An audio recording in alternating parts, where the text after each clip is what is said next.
Hey guys, easy ആയിട്ട് ഒരു കപ്പ ബിരിയാണിയുടെ റെസിപ്പി നോക്കാം. അതിനായിട്ട് 1 കിലോ ബീഫിൻ്റെ മുഴുനഞ്ച് പീസസ് ആണ് എടുത്തിട്ടുള്ളത്. കഴുകി വൃത്തിയാക്കിയ എല്ലോട് കൂടിയ ഇറച്ചി കുക്കറിലിട്ട് 1 കൈപ്പിടി ചുമന്നുള്ളി, പച്ചമുളക്, കറിവേപ്പില, 1 മീഡിയം സൈസ് തക്കാളി, ജിഞ്ചർ ഗാർലിക് പേസ്റ്റ്, മഞ്ഞൾപ്പൊടി, ആവശ്യത്തിന് ഉപ്പും ചേർത്ത് 1 ഗ്ലാസ് വെള്ളം ഒഴിച്ച് കുക്കറിൽ നല്ല രീതിയിൽ വേവിച്ചെടുക്കാം.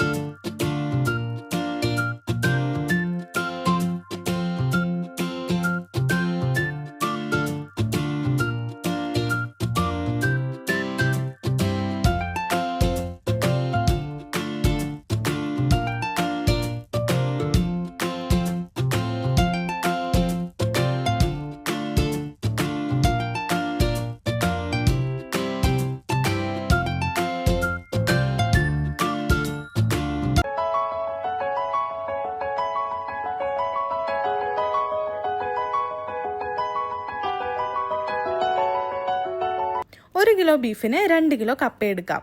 കപ്പ ഉപ്പ് ചേർത്ത് പുഴുങ്ങി വയ്ക്കാം.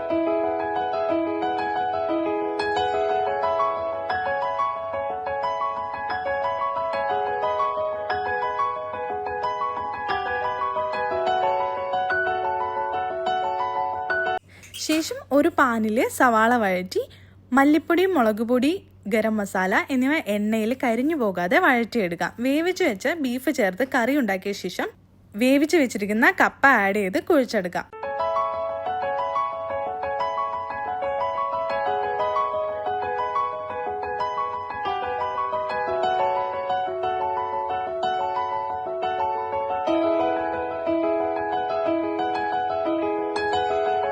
തേങ്ങ വറുക്കാതെയും അരയ്ക്കാതെയും ഈസി ആയിട്ട് ഇതേപോലെ കപ്പ ബിരിയാണി ചെയ്തെടുക്കാവുന്നതാണ്. ചൂടോടുകൂടി കഴിക്കാനായിട്ട് ശ്രദ്ധിക്കുക. അതുപോലെ തന്നെ 4-5 മണിക്കൂറിന് ശേഷം ചൂടാക്കിയെടുത്താൽ കൂടുതൽ ടേസ്റ്റി ആയിരിക്കും. Thanks for watching.